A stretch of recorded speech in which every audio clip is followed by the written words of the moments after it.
Então, agora eu convido a nossa última apresentação, análise de processos de fabricação de bicicletas e aplicação de melhoria para a redução de estoques. E o nosso candidato é o Eduardo Claudino de Azevedo. Obrigado pela presença. Boa apresentação. Bom dia para todos.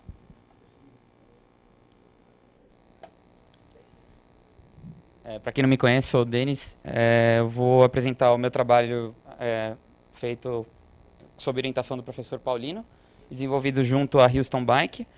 É uma empresa de fabricação de bicicletas aqui do Brasil. A fábrica fica localizada na cidade de Teresina, no estado do Piauí, um pouco longe daqui.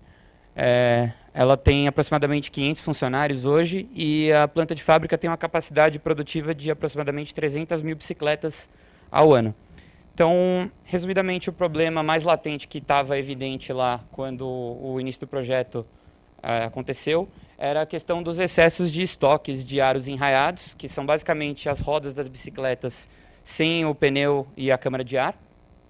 e as bicicletas como produto acabado já para expedição. E aí o objetivo do trabalho, então, ficou estabelecido como sendo a redução dos níveis de estoques médios do produto em processo em questão e do produto acabado. Aqui está bem evidenciado as posições elevadas de estoque, principalmente aqui de bicicleta, nessa imagem. E a justificativa para a abordagem desse problema é justamente a expectativa de que, atacando ele, pudesse haver uma redução nos custos de manutenção dos estoques, obviamente, e também dos ativos utilizados para movimentação e armazenagem dos materiais dentro da fábrica, e também refletir em algumas melhorias que pudessem ser aplicadas tanto em relação à engenharia, quanto ao planejamento e ao controle de produção, e também à manutenção na fábrica. Então, eu comecei aí com uma revisão bibliográfica mais pautada nas normas ABNT que falam sobre a nomenclatura de todo o mercado de bicicleta, que eu não conhecia muito, e também sobre os parâmetros de qualidade que são utilizados na produção dos aros enraiados, principalmente, para depois, então, seguir para os temas mais ligados à engenharia de produção mesmo. No caso aqui, TPM, RCM, manutenção preventiva, focando aqui nessa curva da banheira para a taxa de falha, o 5S, e aí os temas mais ligados às disciplinas de fábrica, gestão de manufatura que a gente teve aqui, que foram SLP e MFV. Também foi analisado um caso específico de teste de hipótese para comparar duas amostras de tamanhos diferentes para um processo que foi realizado em máquinas diferentes sobre um mesmo aro, que é o aro de aço cromado. Eu vou comentar mais à frente. Então, analisando um pouco a situação histórica da Houston em relação tanto à produção dos aros enraiados, que foi o tema principal do trabalho, e da venda de bicicletas, falando aqui um pouco da produção, a curva ABC que foi tirada aqui para 2018, ela revelou que 83% mais ou menos dos aros produzidos na fábrica, eles são de 3 modelos principais, com as suas variantes, dianteiro, traseiro, preto e natural, na coloração, que foram o aro de alumínio no tamanho 26 polegadas, o aro 20 de alumínio e o aro 26 de aço cromado, que foi incluído no estudo também por ser um aro que exige mais de uma determinada máquina lá num processo de alinhamento desse aro. E o histórico de vendas da Houston, ele mostra que o segundo semestre é sempre mais aquecido, que é o semestre que tem o Dia das Crianças, o Natal, então é quando realmente existe uma demanda maior no mercado. Falando um pouquinho mais do contexto particular aí de 2018, 2019, existiu um problema mais importante de ser resolvido e que a diretoria teve por objetivo, que foi o da eliminação de um turno de trabalho noturno que existia nessa divisão de fabricação de rodas. Era um turno muito oneroso para a empresa e aí algumas medidas foram adotadas para solucionar essa questão. A primeira delas foi a adoção de um plano de manutenção preventiva, que foi criado em 2018, antes da execução desse projeto. Foi adotada uma redução dos setups na linha. Foi adotado também um serviço corretivo sobre algumas máquinas que eram de uma complexidade maior e dependiam de muitos componentes importados. E foi adotada uma estratégia de produção constante, para a entrega de 30 mil bicicletas por mês no ano de 2019. E aí 2 consequências dessas medidas adotadas foram positivas e uma foi negativa, que acabou se desdobrando no problema de estudo. As positivas foram, de fato, a redução da manutenção corretiva na fábrica e a eliminação do turno noturno, ou seja, a diretoria cumpriu com seu objetivo inicial, mas ela acabou gerando, por consequência, uma elevação nos níveis de estoques. E aí, para se abordar esse problema, foram trilhados aqui esses 13 passos, divididos em 3 fases. A primeira fase sendo a de imersão e compreensão do problema, a segunda de modelagem teórica e a terceira de elaboração de um plano de ação de fato. Então, começando aí, foi definido primeiro o escopo do projeto, com os modelos de aro enraiado que seriam incluídos no estudo, no caso, aqueles 3 principais que eu já comentei, e o aro de aço cromado por ser o que gera problema na etapa de alinhamento. Foi levantado todo o processo da divisão de rodas, da fabricação do aro enraiado e as causas dos estoques elevados. Aqui eu vou comentar um pouco mais detalhadamente, porque no trabalho está bem descrito, mas, basicamente, as primeiras etapas que ocorrem em paralelo são a fabricação dos aros enraiados, que é só a circunferência com os furos, e aí também é fabricado o cubo preenchido, que é essa imagem de cima aqui, a segunda imagem de cima, que é o cubo da roda com os raios todos, no caso são 36 geralmente. E aí, num segundo momento, esses 2 semi-acabados vão para o enraiamento, que é realizado por esse operador, para depois ser feito um alinhamento e tensionamento dos aros num robô. E, por fim, a montagem junto com as câmaras e os pneus. E as causas que foram verificadas: a redução da manutenção corretiva e setup, que foi um efeito negativo daquelas medidas que foram adotadas pela diretoria da empresa e revelou aí uma certa falta de enfoque sistêmico para se solucionar questões lá dentro, de forma que a solução de um problema gerou outro.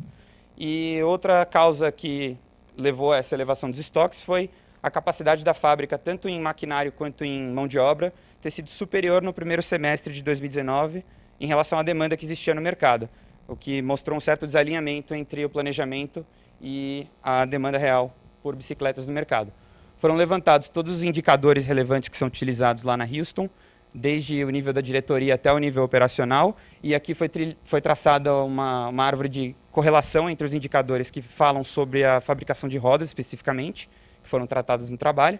Foi desenhado um mapa de fluxo de valor de todo o processo de fabricação de rodas, e aqui ficou evidente que são 261 segundos de tempo de valor agregado frente a mais de um mês de tempo de atravessamento da matéria-prima dentro da fábrica. Foram definidos os gargalos do processo. No caso, são 2 que costumam se alternar a depender da disponibilidade no dia de mão de obra e de maquinário, que são a etapa de preenchimento de cubos, que é feita tanto num robô quanto manualmente em alguns modelos, e a etapa de enraiamento, e muito raramente também a etapa de alinhamento acaba sendo um gargalo. Foi desenhado um fluxograma completo da divisão de rodas. Isso aqui é relacionado só à fabricação de rodas, tem os outros processos da fábrica. Seguindo esse modelo de legenda aqui, que já aproveitou um modelo antigo que a Houston tinha utilizado e tinha deixado de usar, e que já respeitava a simbologia SME do SLP. Foram definidos os recursos produtivos críticos de todo o processo, no caso, toda a matéria-prima que está embarcada no ar enraiado, e o maquinário que é utilizado para a produção, lá o robô de alinhamento, o robô de alinhamento, a máquina de enraiamento e o robô de preenchimento de cubos, todos dessa fabricante Holland Mechanics, que é uma fabricante holandesa, e os recursos humanos críticos, que são os enraiadores que realizam essa tarefa bastante complexa de fazer o entrelaçamento correto dos raios no aro. E aí, então, foi criado um plano de ação com medidas mais efetivas. No caso, a primeira delas foi a reelaboração da documentação para manutenção autônoma das máquinas, que é aquela manutenção que o próprio operador tem que realizar ao final de cada turno, ele mesmo, sem que alguém da divisão de manutenção tenha que fazer esse trabalho. E também aqui foram descritas todas as etapas que ele deve seguir a cada dia e aquelas que ele não deve seguir, aquelas que ele deve deixar a cargo da manutenção resolver em uma parada programada ou coisa do tipo. Foi elaborado um plano de capacitação e operação para a operação do enraiamento, que é aquela operação mais complexa, usando já algumas diretrizes que a Houston usa, mas colocando elas num modelo documentado, para se definir quais atividades e quais observações a pessoa que vai fazer o treinamento do novo operador tem que fazer do primeiro dia ao último dia do treinamento, que é um período de experiência de 12 semanas. Foi reelaborado aquele plano de manutenção preventiva, que antes era segmentado para essas máquinas da divisão de rodas em 3 famílias de acordo com a função que elas exercem, para um novo modelo segmentado em 8 famílias, sob um novo critério de agrupamento, que é o de mecanismos e componentes internos de cada máquina, que é mais coerente. Então, se saiu de um modelo ali à esquerda, bem simplificado, para uma listagem bem mais completa detalhando o nome de cada componente, o número de componentes de cada tipo em cada máquina e de cada família. E foi estabelecido também um prazo para verificação e limpeza, para lubrificação e troca dos componentes que necessitavam desse tipo de reparo. Com relação lá ao aro de aço cromado, foi feito um teste em uma máquina de alinhamento que tinha sido desativada na fábrica. É o primeiro robô de alinhamento que foi comprado na Houston, na década de 80, final da década de 80. Ele estava desativado e ele é um robô que tem, por ser um robô muito mecânico, ele é mais robusto para trabalhar com um aro de aço cromado, que é um aro mais resistente, tem uma dureza maior, e também por ser um aro importado de uma qualidade um pouco mais baixa do material, ele exigia mais das máquinas de alinhamento. E aí os resultados de um lote de 30 peças que foi processado nessa máquina foi comparado com um lote de 20 peças que tinha sido processado em um robô mais novo, uma coleta anterior que tinha sido feita na Houston. E basicamente a ideia do teste era verificar se o tempo de processamento do robô mais antigo era pelo menos igual ao do robô mais novo. E aí a conclusão, a um nível de confiabilidade aí de 95%, foi de que, na verdade, o robô mais antigo processa o aro de aço cromado mais rápido do que do que a máquina mais nova. Então se sugeriu a reativação desse robô para processar esse aro de aço cromado, tirar a possibilidade de isso causar um problema nos outros robôs de alinhamento e também ganhar em capacidade produtiva da linha. Foi proposta uma pequena alteração de layout aqui, para se eliminar algumas atividades improdutivas que aconteciam lá na divisão de rodas da Houston, e também para se respeitar algumas restrições que foram descobertas na combinação dos conjuntos de máquina de enraiamento, que são essas aqui de cima, com os robôs de alinhamento aqui embaixo, principalmente algumas máquinas que necessitariam de um processo automatizado para trabalhar o aro de aço cromado. E, por fim, foi elaborado um plano de uso e rotatividade do maquinário, tanto para as máquinas de enraiamento, quanto para os robôs de alinhamento e tensionamento, que estão alinhados, né, nessas linhas, de forma a se ter as máquinas de uma mesma família trabalhando mais ou menos equitativamente ao longo do ano, para que elas se desgastem por igual, e também para poder permitir que os enraiadores tirem férias nesse período de demanda mais baixa aqui no bimestre de maio e junho. Então, concluindo aí rapidamente, a aplicação dessas medidas deve reduzir 4 dos 7 desperdícios mais clássicos do Lean Manufacturing, que são, no caso, a questão de estoques, superprodução, transporte e tempo em deslocamento dentro da fábrica, além de refletir em redução de custos para a empresa na questão de estoques e de manutenção de ativos. Com relação ao modelo de produção que existe lá, foi constatado que é um pouco difícil que se estabeleça um just-in-time pleno lá em Teresina, muito em questão da localização geográfica da fábrica, distante dos fornecedores. A Houston também depende de muita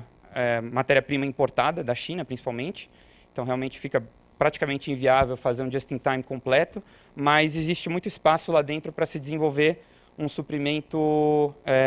just-in-time dentro da fábrica, para também se criar uma cultura lá dentro de uma produção mais enxuta, enfim, mudar um pouco a cabeça para um modelo que seja mais eficiente e menos oneroso para a empresa. E também se espera que toda a documentação que foi criada para esse processo de fabricação de rodas possa ser replicado em outros processos da fábrica, conforme as necessidades forem surgindo. É isso, gente. Muito obrigado.